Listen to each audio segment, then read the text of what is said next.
are going live on Facebook.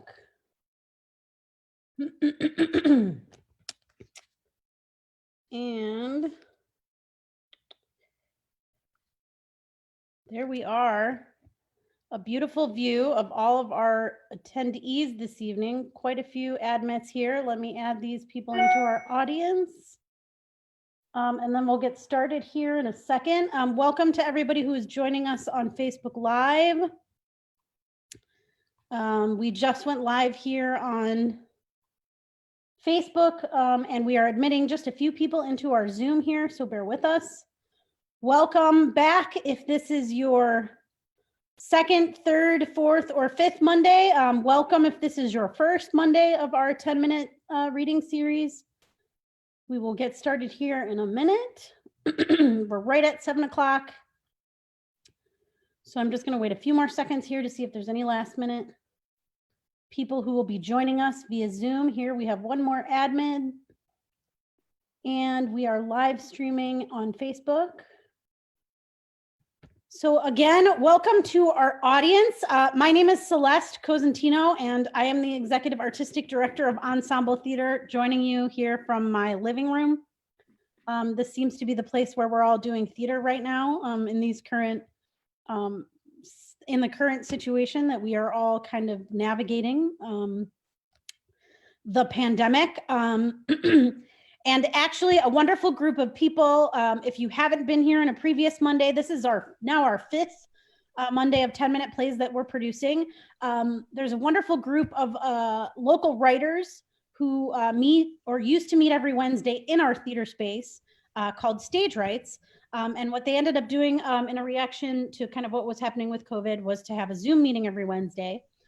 Out of one of the Zoom meetings that I joined, we came up with this idea of doing these short plays via Zoom, via Facebook Live, to just kind of keep connected with the audiences and the Cleveland theater community. What an interesting time we are all navigating. All of the organizations in Cleveland navigating not being able to mass gather and do theater that we are used to doing. I miss it, something awful. It seems like just yesterday it was March. It's surprising how fast this time has flown. Some wonderful news that they have heard that there's a possible really well effective vaccine. How quickly that will actually get out, though, we are still waiting to find out more about that. But are really just happy to have this avenue for all of these wonderful people to share their work. We have been given some scripts that are outside of Cleveland. The Stage Rights unit is the original group, so we've stayed very focused on their work.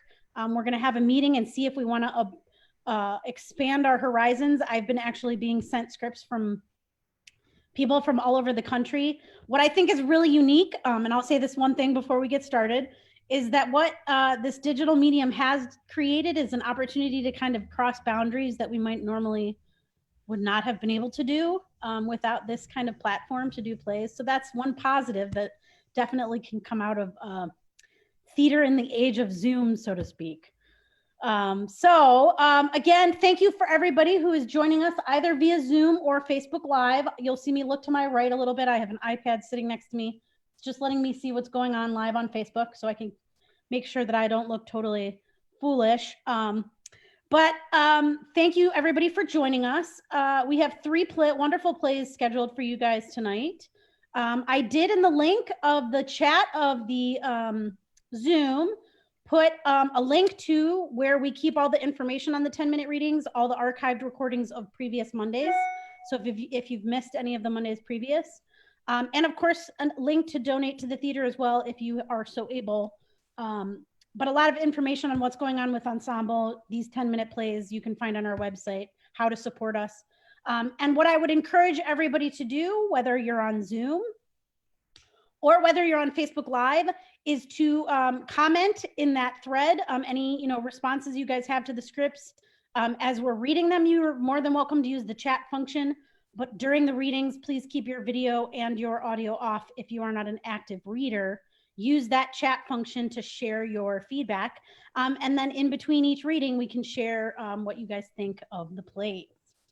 So without further ado, let me introduce our first script for this evening and our first playwright.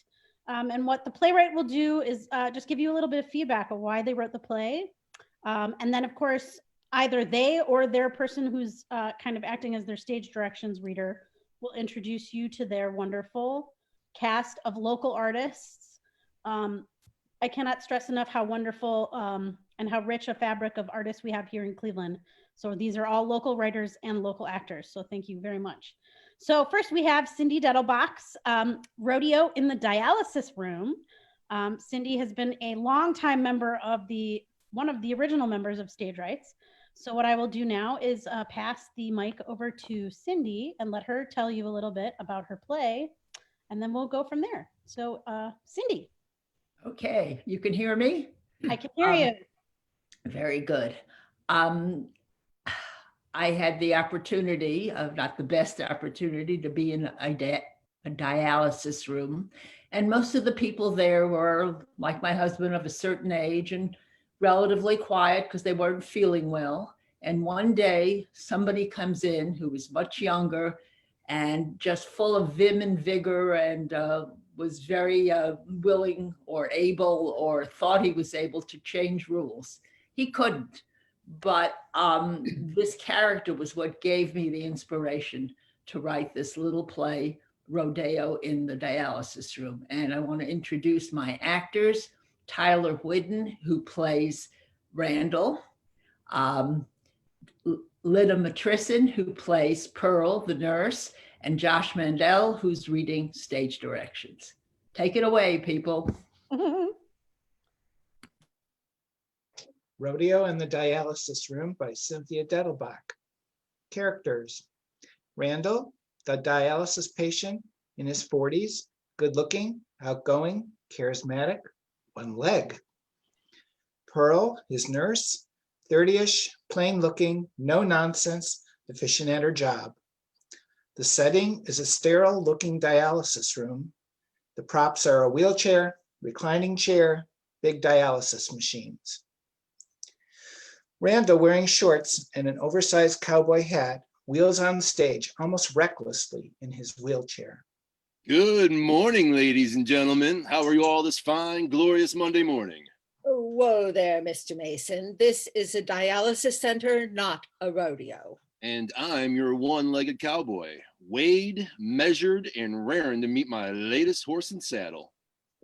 Second chair to the left. With you shortly. Randall transfers from wheelchair to recliner chair and whips out a chocolate bar from his pocket.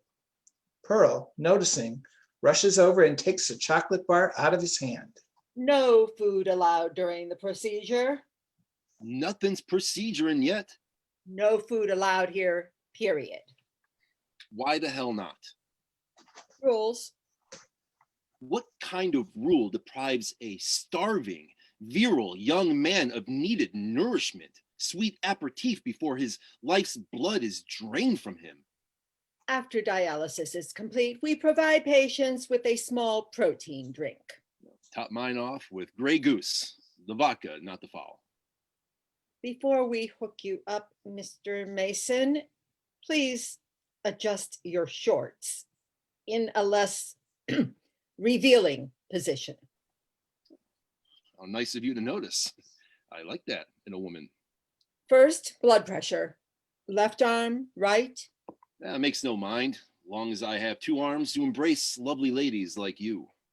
Since you're new here, there are other ground rules to be aware of. Take them off, even at the expense of taking me off. Before we put you on, and when we take you off the dialyzer, face masks are required. Like a masked ball, eh? Since you just had me mask my other ball. You'll be on the dialyzer approximately 4 hours. During that time, the dialyzer will do the work your kidneys once performed, removing excess salt, waste, and fluids from your blood. Then it will send the blood back to you, cleansed and refreshed. Just another day at the spa, facial included? While this is happening, patients can read, sleep, watch TV. Talk on my cell? I have a girlfriend who can't bear to pass an hour without giving me a buzz. Double entendre intended. Speak softly to respect the privacy of others. I'm a very private, private person. Don't want others to hear my sweet nothings, or hers. Pearl puts on her own mask and hands him his. Masks, please. Happy to oblige, Miss. I didn't catch your name. Didn't give it. Oh, a woman of mystery as well as great beauty. Very sexy. Pearl. My name is Pearl. A woman of valor and beauty, her worth beyond pearls. Rubies. What? Her worth is beyond rubies. From scripture, book of Proverbs. I'd guess that you A gem in any case. and please know I don't appreciate your sarcasm. Who's being sarcastic? I have a mirror, Mr. Mason. Beautiful doesn't reflect back to me, nor can you know my so-called inner beauty. Beauty's in the eye of the beholder, and what I behold. Don't pull at your pick line, Mr. Mason, or you'll set the machine buzzing and beeping. Call me Randy, short for Randall. Appropriate for my personality, don't you agree? It makes a noise loud enough to rattle your bones. Possibly a mating call to the other machines here. Machines can do almost everything these days. Think it also includes having sex? Don't get paid to think, just do my job. And when your job is done, do you rush home to your red hot boyfriend? Why not? Or in my case, girlfriend? Of course. She's a real looker, that Allie. Real name, Allison. Big boobs, great ass, face like a doll. Lots of good times in our collective memory bank. Dining, dancing. Dancing? BA, before amputation. Which was 3 months ago. Price I paid for paying too much attention to the good life and too little to the damn diabetes. Randall takes out an e-cigarette. absolutely no smoking here. Just a phantom cig, like my leg. No smoking of any kind. Rules, right? Right. I'll be back in a while to check on your machine and everything. Randall busies himself getting comfortable, checking his phone, turning the TV channels. The machine suddenly starts to beep and clang. Pearl rushes over and manages to silence it. Did I do something wrong? Or did the machine? Just a case of coitus interruptus machinus. Hell, bless my sorry ass. Beneath that starchy persona, there beats a sharp, wicked wit. Thank you. No, thank you. Afraid I have some unpleasant news, Mr. Mason. My solo performance at the Ballet Russe has been canceled tonight. The machine is telling us your current regimen isn't working for you. Your nephrologist can make the necessary changes before your next dialysis on Wednesday. However, today's treatment is canceled. Canceled? I was told dialysis 3 times a week, come hell or high water, and for once I vowed to follow Doc's rules. No hell or high water, just a temporary setback that won't harm your overall treatment. You're not making this up, are you? To make me feel better? Been doing this for over 10 years. I know what I'm talking about. From your lips to the kidney god's ears. I advise calling your devoted girlfriend to come and get you. No, it's not possible. She can't get off work? That's not it. Ill? Unable to get out of bed? I see. Guess she's kind of like my hot boyfriend. Your boyfriend? the figment of an overactive imagination. In this case, yours. Oh, Allie's real, very real.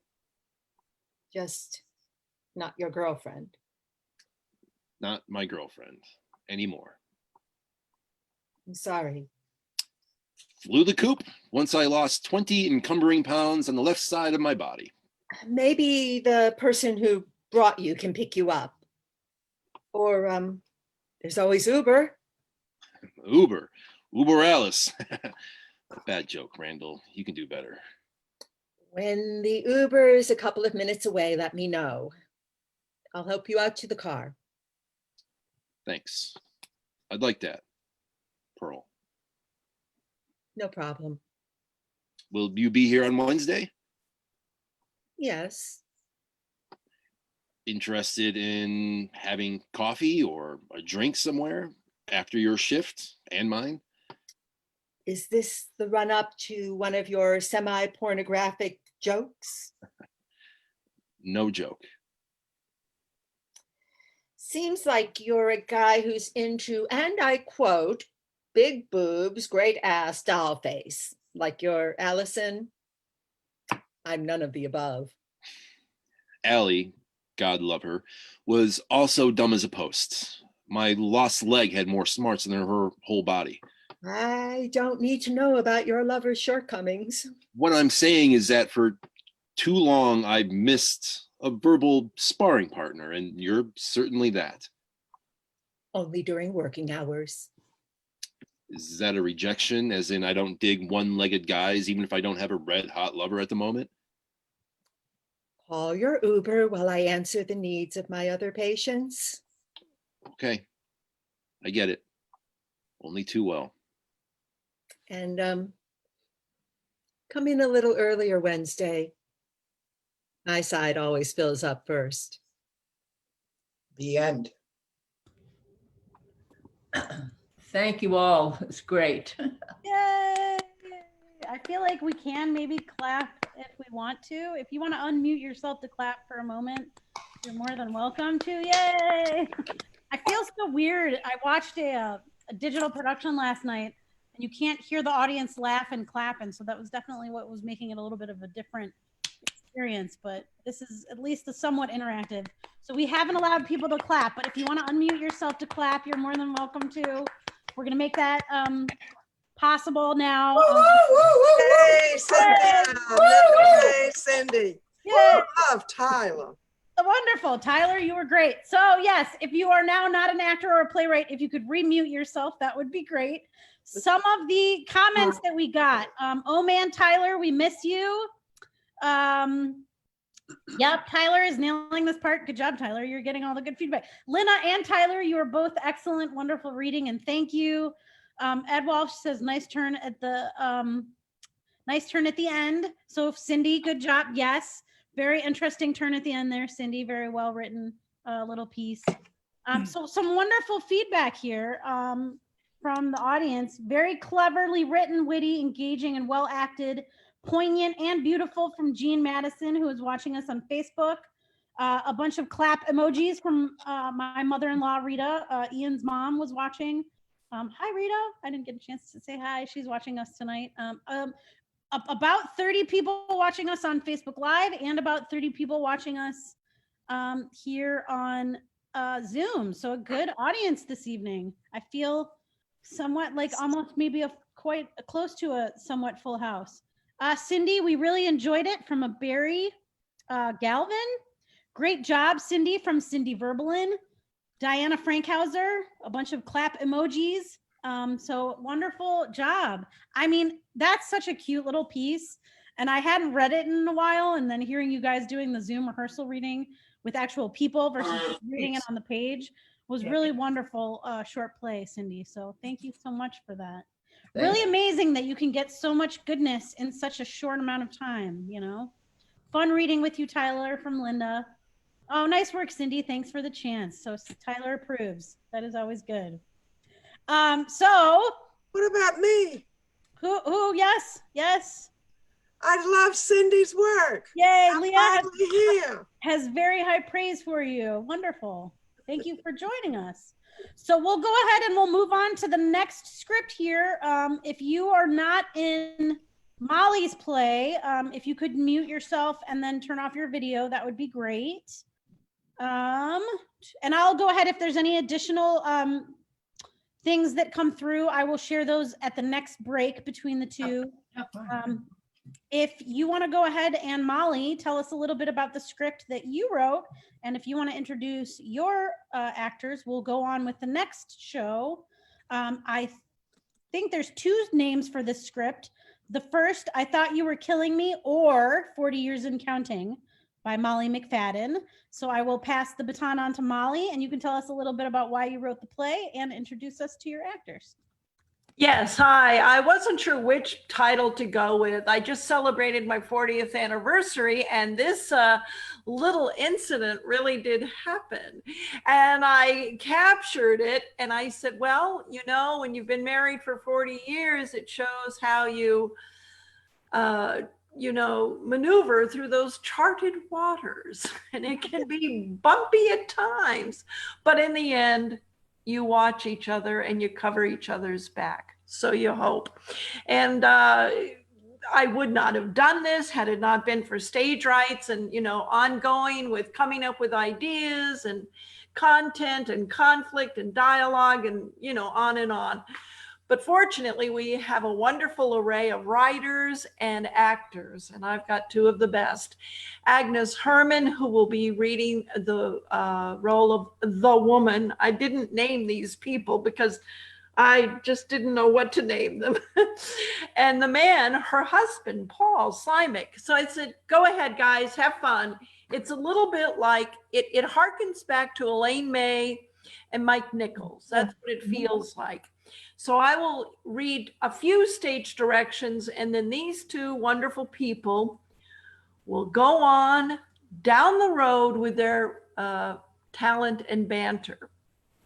Opening, man and woman. They're seated in a living room. The man is holding a letter, and they're having a glass of wine as this scene unfolds. It is evening, the sun is setting, and it is the current day.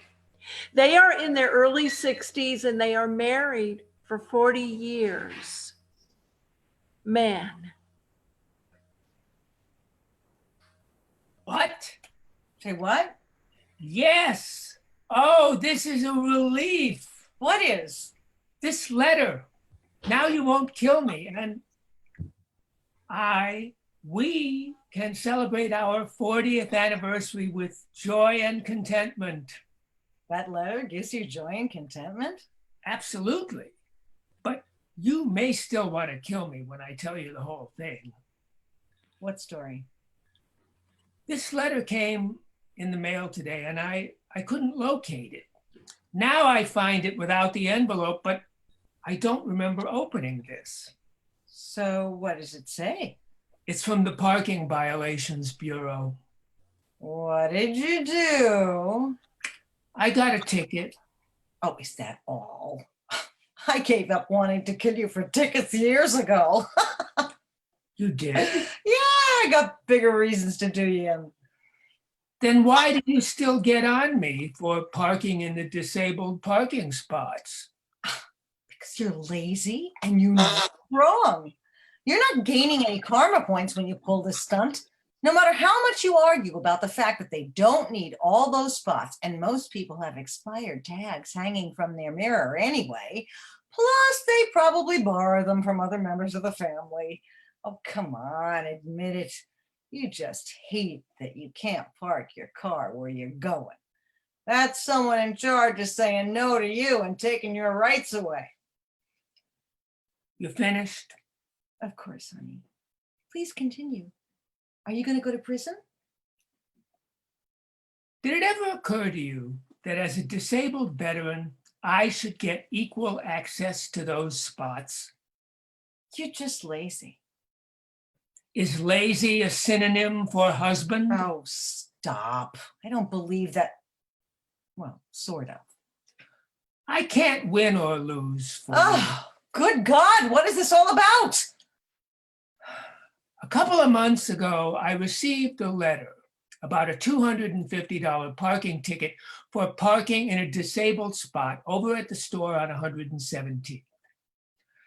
I guess I ran into the store to relieve myself. I have to do that pretty often because of my medications. Can you cut to the chase? Okay, I've done this plenty of times, as you know. I don't know which time it was, and I never got a ticket on the window. I began to think to myself, when did I do this?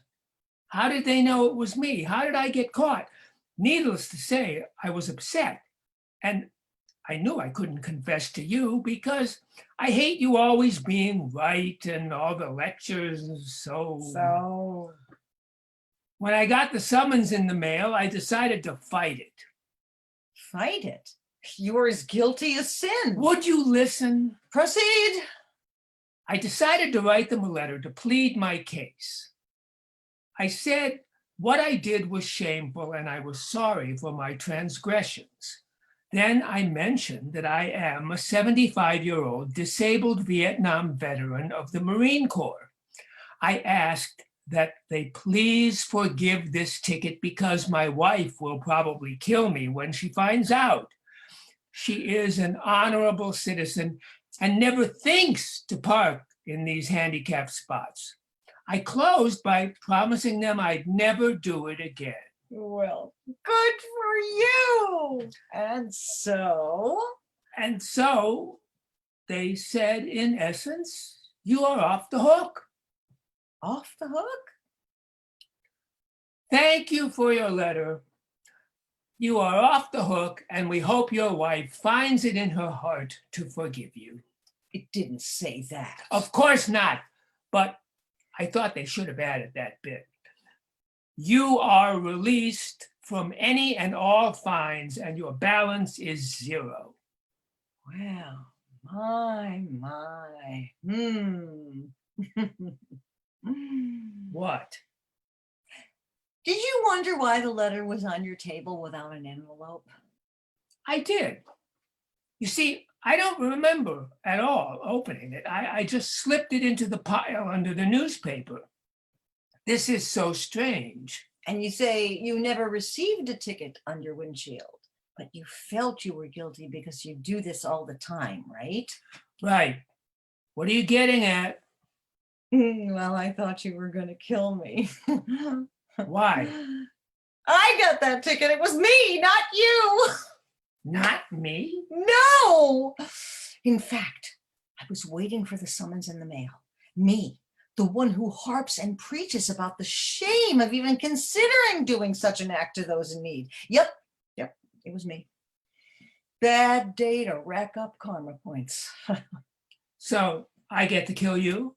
Not exactly, but close. Do I get an explanation? Of course. It was March and cold and raining. I went to the store. A lot was full. Lot was just choking with so many cars. I went around and around, and I didn't want to walk so far to the entrance for one single damn tomato. And like you, I thought, what harm would it do? How many disabled folks could be out in this weather in any event? And like you always say, I'll bet the disabled logo hanging from their mirror is out of date or belongs to someone in their family, right? So I not only parked in a disabled spot, but I did so between the 2 parking slots. You did what? I felt so badly about what I was doing. I reasoned if I could slip in between 2 disabled parking spots. Were there cars parked in the spots? Yes. So, you know, where the yellow stripes are painted, I slipped in between the parked cars because as I could see it, I am not really parking in a disabled spot and they can still use it when the other cars leave. So no harm, right? Do you know why those stripes are there? No, actually, now that you bring it up. Me? You brought it up. You parked there. That's where they slide the side door open so those people with disabilities may exit the vehicle. Were there cars next to you or vans? Course. Well, that's a relief in any case. My goodness. Oh, I didn't know that. Well, anyway, I thought I was rather resourceful for parking between two spots. Resourceful isn't what I would have called it. I sheepishly got out of the car in the pouring rain. I decided to check to see who might see me and admonish me because the thingamajig wasn't hanging from the mirror. Turns out folks were looking at me for sure. So I got an idea. You know what I did? You painted more stripes. I limped. You limped. I really exaggerated the limp so they'd think to themselves, well, she's limping, so we'll let her have a free pass on this and not glare at her. Besides, she's in between two parked cars on the stripes. How long did you limp? Throughout the store? No, I got my tomato, and when I came out on my way to the car, I was limping. Limping. Yeah, of course. I got to the car, and there it was. A long sheet of white government paper tucked under the blades. $250 ticket. My heart sank. I got in the car sitting there and staring at the ticket in total disbelief, rain pouring down, and I just knew I couldn't tell you. Because you would have died a slow and painful parking violator's death. At the least. So when I got home that day in March, I tucked away the ticket in the drawer, thinking I'd keep a watch in the mail for when they sent me the letter in between now and then, and I'd somehow find a solution. Such as? Not sure. I kept watching the mail and nothing. No envelope from the parking commissioner or anything. I thought to myself, well, I haven't received anything from the parking violation, so perhaps it got lost in the shuffle. Then this pandemic hit and we had to stay in, and I thought most likely everybody down at the bureau was too concerned with other problems of the world, and this ticket didn't really matter. Considering all that was going on, and most likely they had closed the office, and I'm pretty sure other violations and summonses just got piled on top of one another, and the situation disappeared, evaporated. Disappeared, evaporated in the shuffle. Your logic and how you surmise the situation are truly amazing. Matter of fact, we could have used you in strategic planning over in Vietnam. What do you mean by that? Maybe if we had painted yellow stripes, the Viet Cong would have bombed that area rather than people. What do you think? You're angry with me. Me? I'm not angry. I haven't had this much fun since the pigs ate my brother. Stop with the wisecracks. You should be used to my brand of logic after 40 years. Well, I have to say, never a dull moment. Is that good or bad? I'm thinking about it. Continue.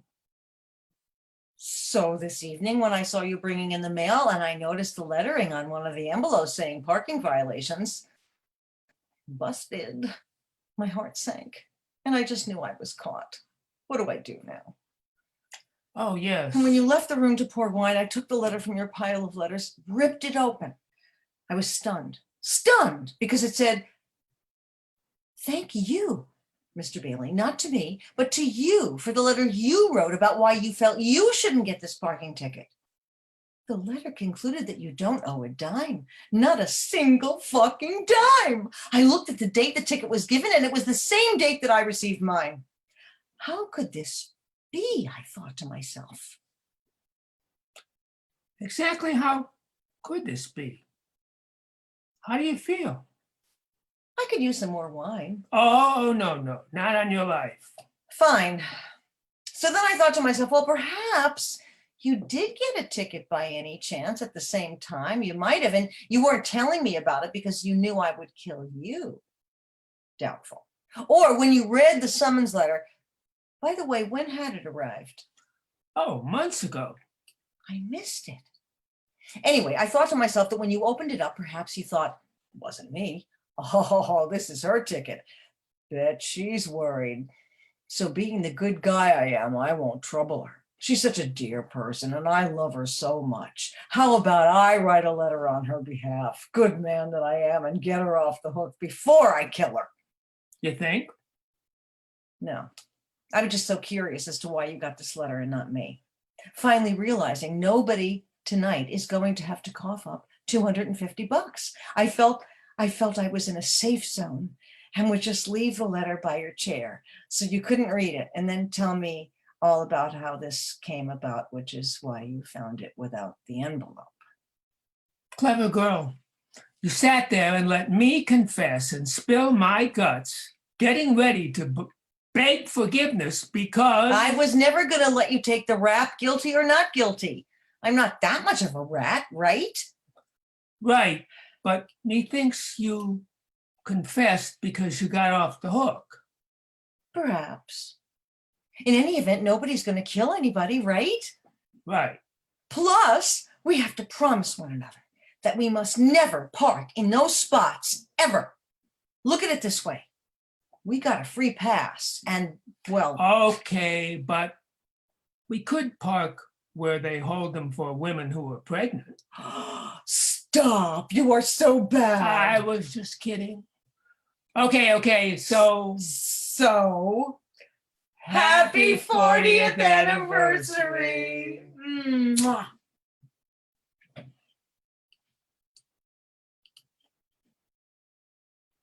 Hey, good job, guys. It's almost like you are actually married in real life. You think? Agnes I and think Paul. they are. Yes. They definitely are. Thank you, Paul and Agnes. You brought a lot of layers and depth and colors, and God bless you both. What a thrill to write something and then see two professionals read it. Bless you both. Thank you. Thank you. Agnes and Paul have been around from the beginning almost too, haven't you guys? You've been with Stage Right for Paleolithic era, at since least. the Paleolithic era. Yeah, we have pretty much most of the OGs here tonight. Cindy was there. Tyler was there at the beginning. A lot of people who were at the inception. It's interesting. Stage Rights was actually something that was started by the former, the creator of Dobama, actually, Don Bianchi, and Sarah May's husband, Park Goist. What they did when ensemble theater used to be in the Civic building, so this was like a really long time ago, they created Stage Rights as just an opportunity for local playwrights to have staged readings, like literally put some music stands and some chairs up on the stage and read their work so that people could hear them out loud. And then actually, I want to say it was like my first year as the artistic director, we were doing a talk back for Huck and Holden, which is a play that a very good friend of mine, Rajiv Joseph, played, that we did in my first year, that I directed, that he wrote. And we were doing a talk back afterward, and he mentioned a group in New York called Lark Play Development, who did something similar to pretty much allowing a platform for artists, local actors, and this was in New York, to come in and read their scripts. So that's really what Stage Rights kind of came out of, was this opportunity for people to sit down at a table. They still meet, they just do it via Zoom now, every Wednesday. And all these artists are able to just kind of sit down and share each other's work. I know there's a difference. And the playwrights, as we move on for the rest of the evening, you can probably comment a little bit to this. It's very different from writing it on a piece of paper versus hearing actual actors read the words. Wonderful chemistry that gets brought to life by people like Tyler and Lena and Paul and Agnes. Really great just ensemble and group that I feel like has become kind of part of our theater family. We're all friends with each other. They all come when we could meet at the theater. They would all come to see shows together. So a really wonderful kind of connection that we all have here in this little group. Just some of the stuff that has been said. They're so good. Great stories from Lisa Chase, Molly McFadden, George Burns, and Gracie Allen were reimagined in our age. Nice work, Agnes and Paul. Mike Nichols would be very proud, from Ed Walsh. Very nice. Great story. I actually know someone who did this in Ontario from Linda. That's very interesting to know. Rachel Shantz, she didn't get a chance to, she finally found the comment button. Wanted to let everybody know that both scripts, both the writing and the actors, were great. And I told her I would share those. Very nice job. Adorable couple, funny writing from Paul on Facebook. A true morality play. Next time I get a ticket, I will turn it over to the two of you. Well done by Bernice. Clap again from my mother-in-law, Rita. Jean gives you some high fives. Diana again, laugh emojis, some claps, and a very cute. So yeah, it's really neat. Good audience here on Facebook and on Zoom. Thank you guys so much for your feedback. It's definitely weird not being able to be in a theater space with you. So I hope that happens sooner rather than later. I miss you all. Something awful. So just know that for sure. I did share again, and I'll do it again at the very end, the link to the 10-minute readings and our Zoom updates. We update that with what new plays will be read every Monday. We do this every other Monday. So of course it'll let you know what date and what scripts are going to be written. And I will share, of course, that donate button again here in a minute. If you are so able to donate to the theater, we definitely are grateful for every piece of help we're getting during this time.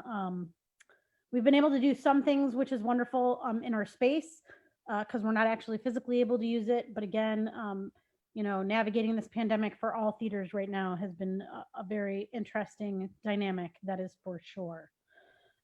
So without further ado, to not keep us too off the time marker of about an hour, let's try to stay there, I hope.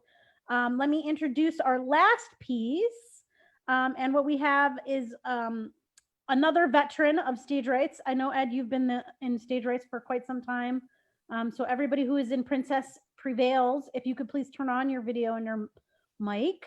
I think, yeah, Ed, you'll have to speak a little bit to this, Ed Walsh, how long you've been at stage rights. I'm pretty sure I remember you being around for quite some time. But if you want to tell us a little bit about why you wrote this play and introduce your cast, and we'll go from there. All right, thank you. It is you, Ed. Yes. More years back than I like to remember, I did join stage rights. Soon after that, I went to the West Side because there was some sort of thing for would-be and working playwrights. And it turned out they gave me a prompt. They told me I was in a contest and I had to have a play done in a couple of weeks. So I started working on something. I ran it past people over at Ensemble. And then I went back to the contest and I got pretty good applause. And so I was happy with this play. And tonight you'll be hearing it. I have Lena Matresson taking the part of Sasha. I have Paul Slimek taking the part of Anton, and I have Agnes Herrmann taking the part of the princess. And reading these stage directions is a woman by the name of Brannigan Walsh. A Princess Prevails, a short one-act play by Edward J. Walsh. The setting is the office of a rendering plant. Tables and chairs are in view. The time is the present. At Rise, in the office of the rendering plant, Sasha sits at the desk looking at her reflection in a hand mirror. She does this at moments throughout the play. 2 cans of root beer, a pitcher of water, and 2 glasses sit on the table. Anton enters. He carries a briefcase and a handkerchief, using the latter to wipe his brow.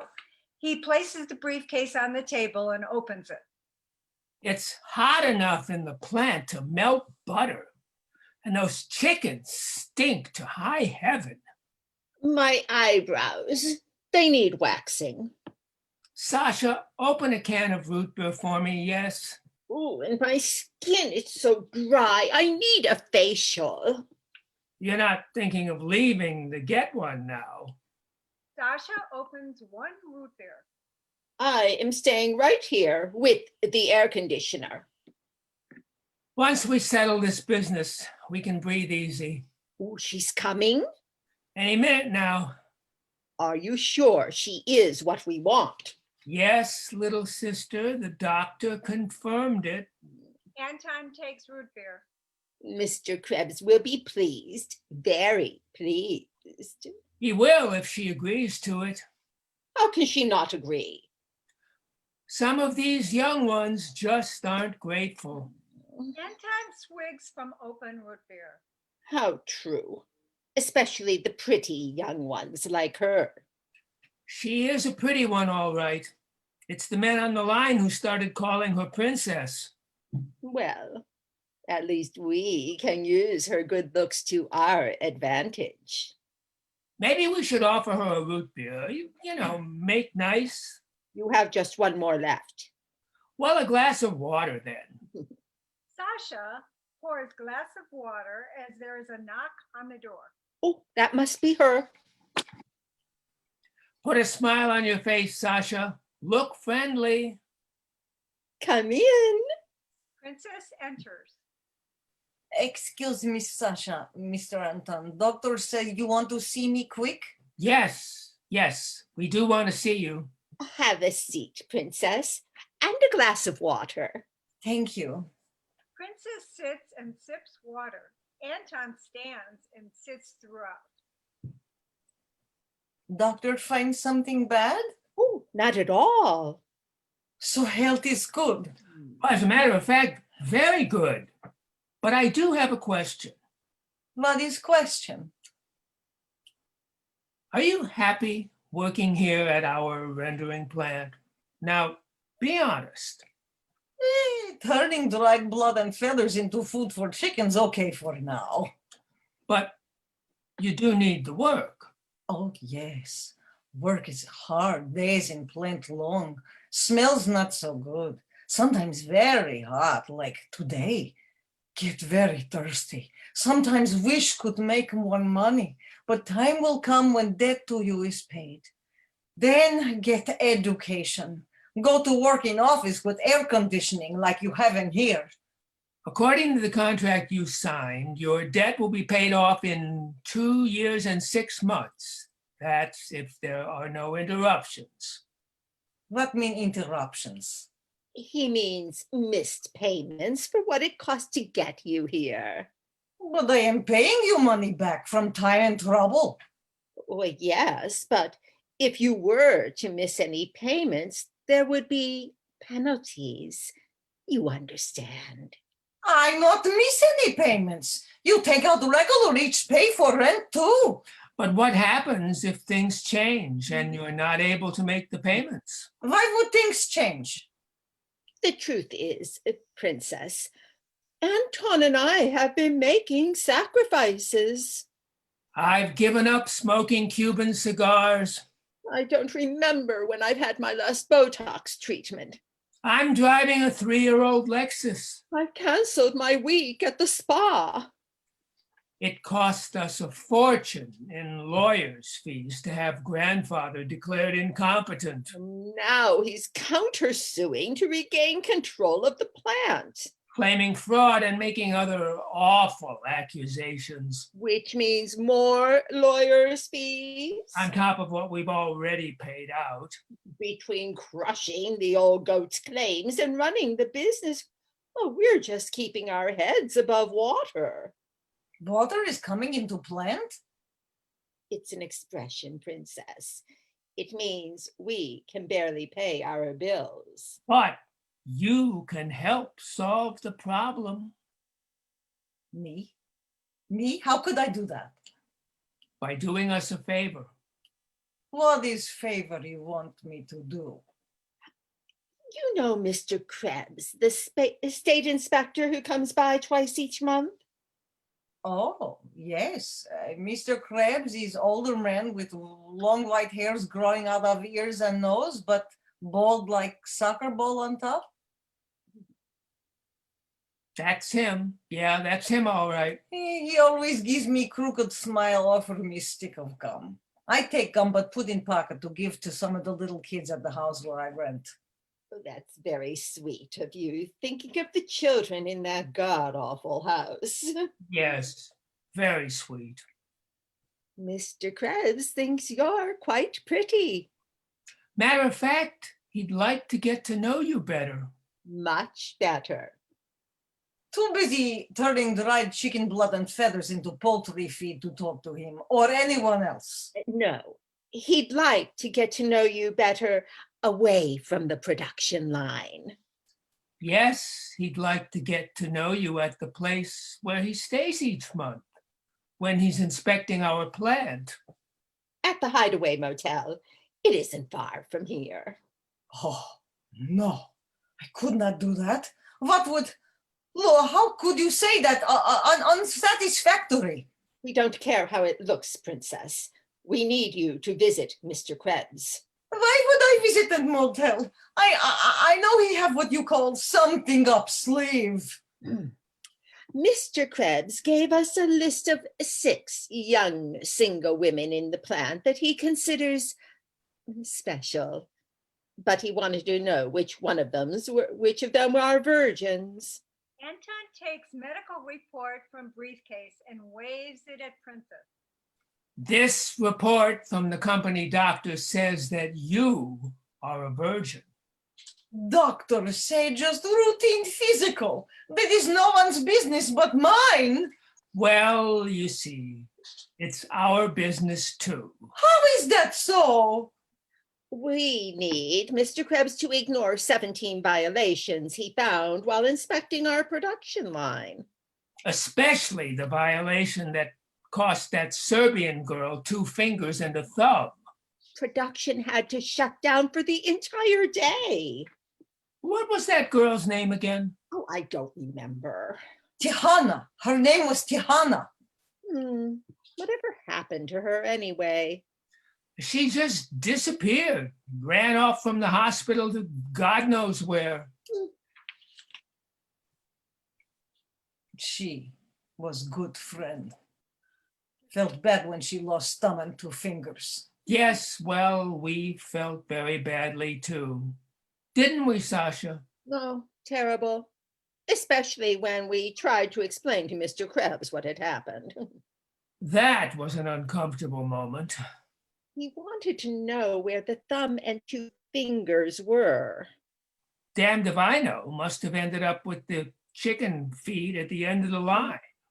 He threatened to shut us down right then and there. Until I offered to take him over to the Playtime Club for a lap dance. Oh, but this time he really intends to shut us down. If Mr. Krebs shut down plant, is for how long? Well, Princess, here is the good news. Mr. Krebs won't shut down the plant for a minute if you play ball. Play ball? Cooperate. Do what we need you to do. In other words, fuck Mr. Krebs. You want me to have sex with old men? Exactly. I cannot do. And why not? I've promised to stay pure as driving snow for Yuri. That boyfriend of yours in the old country? Not boyfriend, fiance. As soon as I send enough money, he will leave farm and come to USA. Well, what happens when you don't have a job? You are going to fire me? If he doesn't get what he wants from you tonight, Mr. Krebs will shut us down by noon tomorrow. No one, including you, will have a job. Without the money you send him, Yuri will spend the rest of his life planting potatoes and slapping pigs on the farm. He'll likely meet a nice peasant girl with big breasts. Oh, and wide hips who wants to start a big family of little Yuris. Make me want to cry. You'll never see him again. Ever again. Make my heart break into pieces. But you can avoid this breaking heart business just by doing what we ask of you. Going to Hideaway Motel with old men growing gray hairs out of nose and ears? Think of it like you're going to a party. Getting rid of your bloody apron and work clothes. Dressing up for a change. I bought a pretty dress for you, some perfume and makeup. Anton made an appointment for you to have your hair done this afternoon, right after you shower. Shower? No such thing at house where I rent. Only rusty old bathtub. Oh, you can use the shower here in the office. And afterward, I will drive you to your hair appointment. And when you get back here, you can put on your pretty new party dress. Mr. Krebs will be leaving the plant at 5 p.m. You'll be back in time to meet him in the parking lot. And then go party at the Hideaway Motel. You make me into a curva. What the hell is a curva? Fucking whore. Oh, now wait just a damn minute. No, let's call things what they are, Sasha. We are turning Princess into a fucking whore. But I'm okay with that. Me too. She's the only virgin we've got for this whole damn plant. No other girls pass virgin test? No. They work so many hours, I don't understand how they even find time to fornicate. So you see, Princess, you really are special. All we are asking is that you take a little time to make Mr. Krebs happy. And save your job. And the jobs of everyone else working the production line.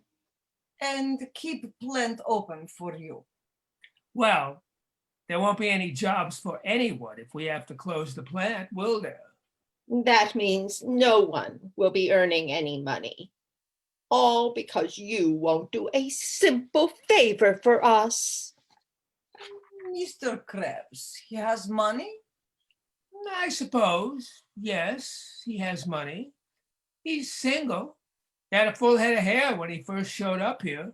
And by the looks of him, he's no spendthrift.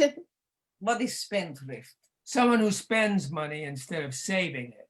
He always wears the same brown pants and gray sports jacket every time he visits. And always a brown or blue necktie.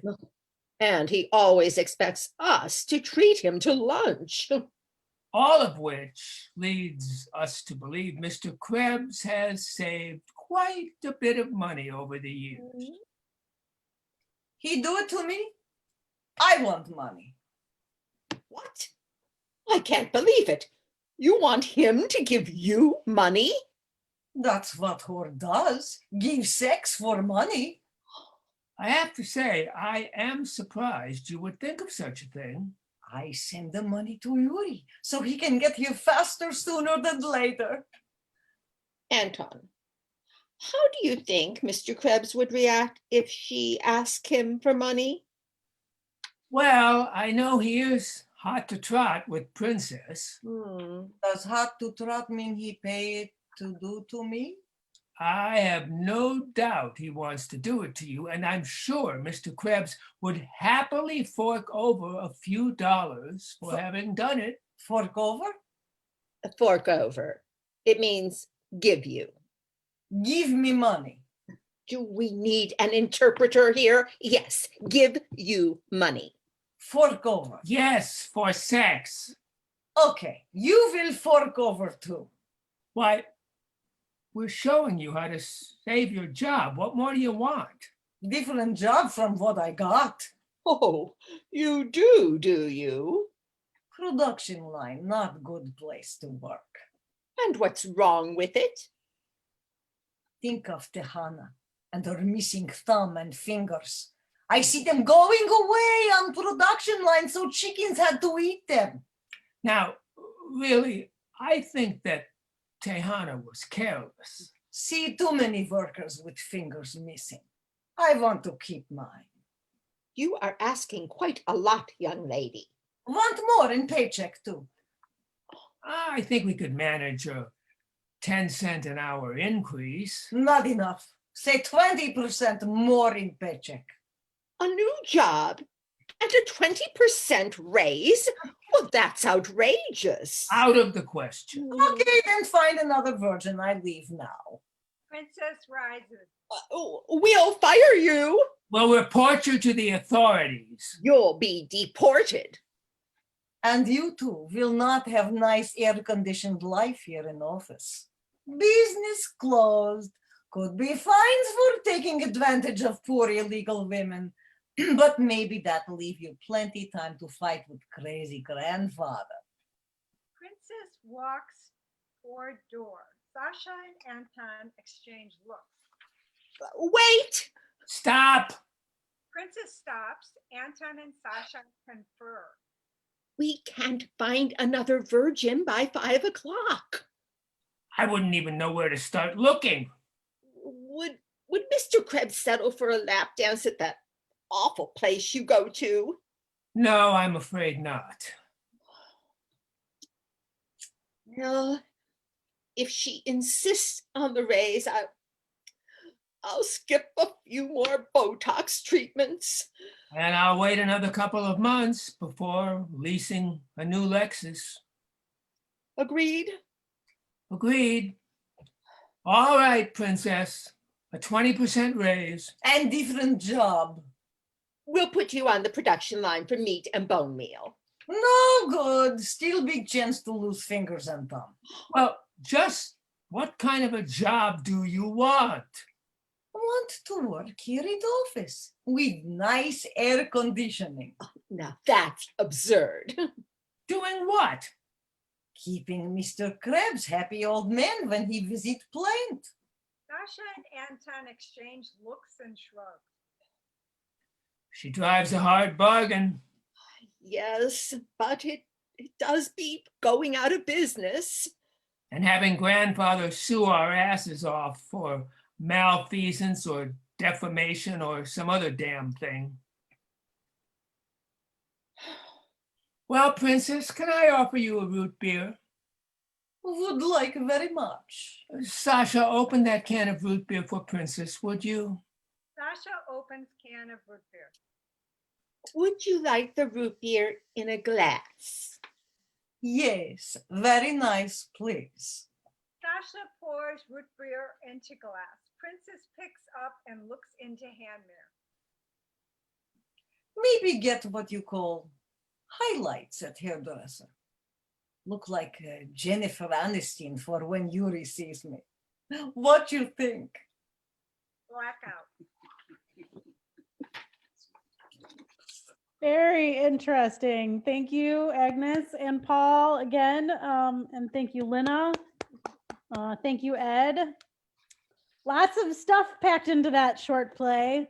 Excellent accent, Agnes. I am humbled by your ability to do so many different accents. And I've seen you in the actual Stage Rights room back when we could meet in person. It's such a long time ago. Where you are so good at that, like creating a Well, I spent my entire career in New York City doing voiceovers. There you go. Books and commercials and cartoons. So you have to have a lot of them up your sleeve. Yes, very much so. You do it well, though, is what I'm saying. Thank you. Yes. All slices of life and all sorts of human conditions. This is from Molly. That is what Stage Rights gets to do, capture and write them and then share them. Finally, then we get to hear our words from wonderful actors. How delightful. Yeah, I would say that probably encapsulates Stage Rights to a T. You get a chance to write about all these wonderful things. This one was just so interesting. They were both excellent. Thank you, Leah.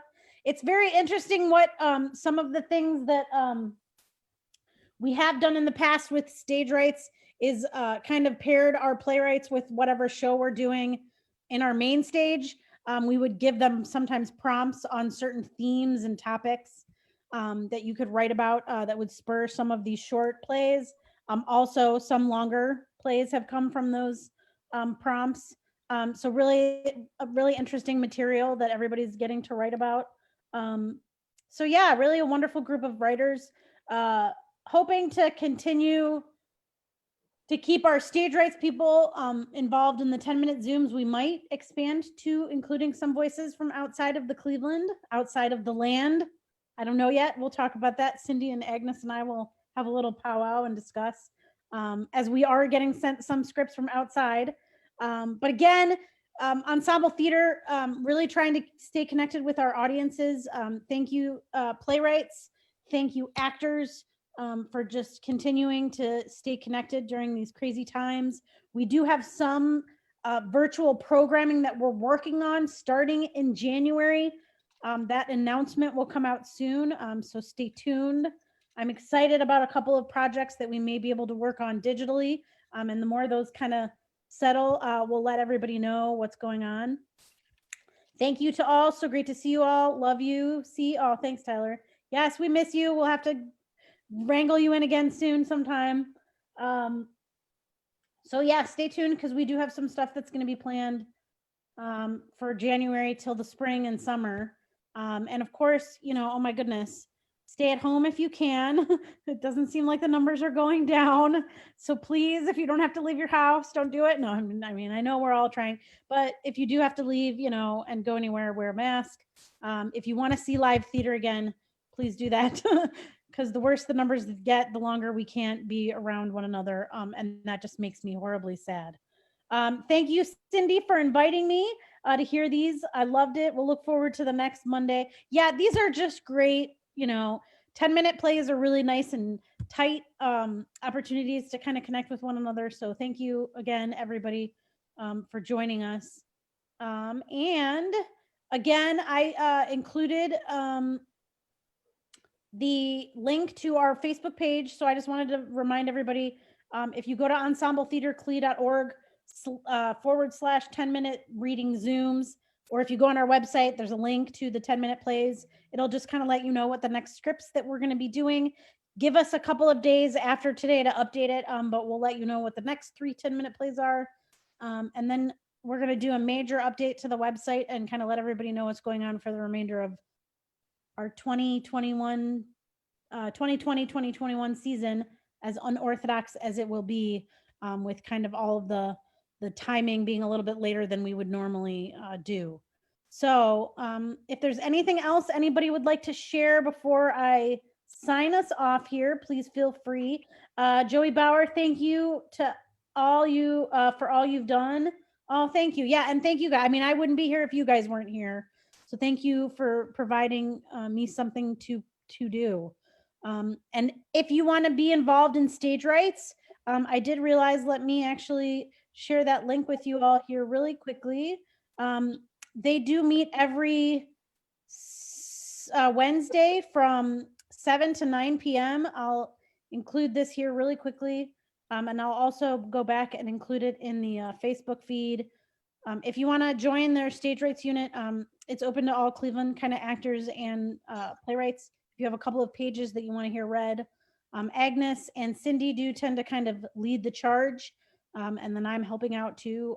So always feel free to email me or the theater info at ensemble-theater.org if you want to get involved. So again, thank you guys for joining us this evening. And stay safe, stay healthy, enjoy your holidays. Please spend them via FaceTime if you can. Have your turkeys digitally with one another if that's what's necessary to keep getting these numbers to go down so that we can all meet again soon. If we don't see you again before the holidays, which we won't, we'll see you after Thanksgiving.